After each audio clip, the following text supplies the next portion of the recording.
I would also like to remind you of the categories of disasters that we have to attend to before we talk about GDP and statistics. Firstly, nobody can eat statistics. The disasters fall into 4 categories: elemental, earthquakes, tidal waves, floods, volcanic eruptions, and landslides. When we speak of regional cooperation, let me remind you that the volcano and earthquake in Aden 6-7 months ago, Aden is now becoming topical with pirates, by the way. Every day we have a new definition. Either it's terrorists, now we have pirates. I thought terrorist was all embracing. I didn't realize that pirates had to make a return. We have pirates of the Caribbean, now we have pirates of the Red Sea. I mean, if you want to build a NATO base in the south of the Red Sea, go ahead and build it. But I mean, you don't have to make all of this propaganda. What worries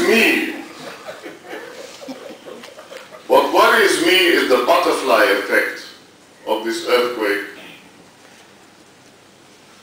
And Ambassador Rosen and I were talking the other day.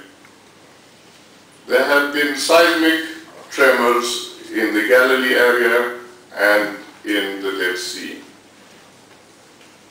Tectonic plates are at the closest place on God's earth to magma. When we proposed, that is to say this group, in the early 80s to the ASEAN community, which was not formally named as such, a regional early warning system for tidal waves, it would have cost the equivalent of 1 squadron of fighter jets. And I am amazed that what happened in Myanmar was not predictable, and if it was predictable, why were those ASEAN communities and ESCAP, including Asia and the Pacific, which means the United States and Australia, not ready to take a regional initiative to relocate population, to front-end relief supplies and so forth. And then I remembered in 1990, when we were told that we were on the wrong side of the issue during the Iraq-Kuwait affair, and when we processed tiny Jordan, 1.5 million people, with 1 loss through peritonitis, which could have happened anywhere, I remembered saying to the Americans, please keep those NATO-winged civilian aircraft flying so that civilians can benefit from your assistance. These are third-party nationals. It had nothing to do with Jordan. An echo of what Mrs. Rice said the other day, allow us to get our humanitarian aid into Myanmar. This is humanitarian and not political. It is about time, ladies and gentlemen, that human solidarity, human security, whatever you want to call it,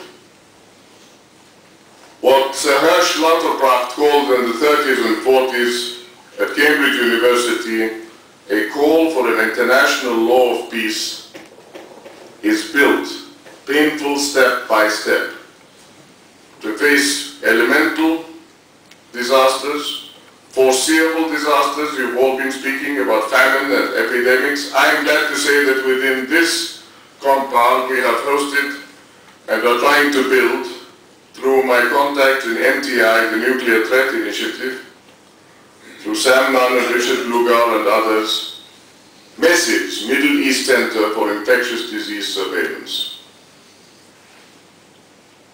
Deliberate disasters, results of war between states, civil wars, guerrilla warfare, and insurgency activity. Please look at the fact that those suicide bombers whom you referred to, generally in their teens, have no access to medicine because they can't afford medicine. Why? Because, going back to the Chicago school, we parties signed the World WTO agreement. And although Pascal Lamy says to me in private, we're prepared to renegotiate, but the fact is, those walking time bombs are out there in the street. I took 6 European ambassadors the other day down to, I don't know if any of them are here, probably not, down to Qahwat Central. The Central Cafe is one of the shabbiest, it's a pun on word, shabby.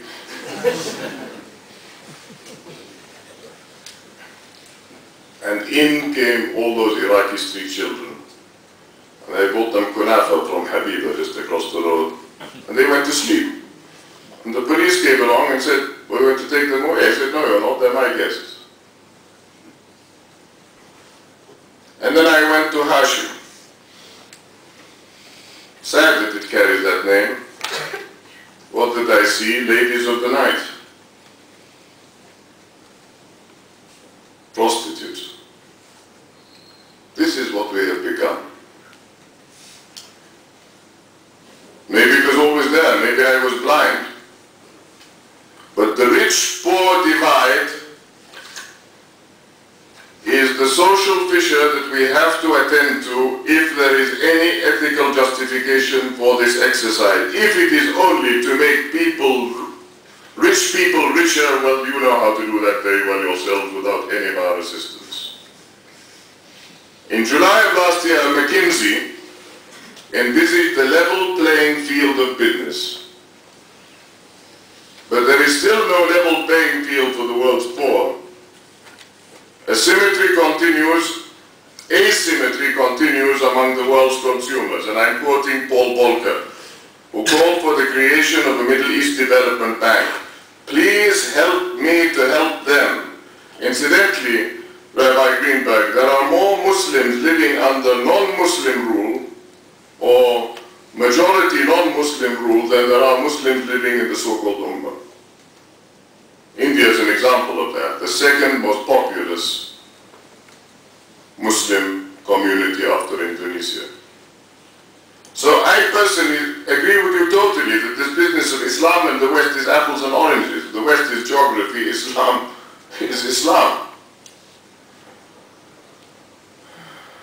And as I said to those people in Doha, you can't call for fair treatment of your migrants until you have honored the terms of that statement I made in the ILO in the early 70s, a call for an international labor compensatory facility. As you all say, it's on the web. And I even addressed the Brandt Commission on the same subject, which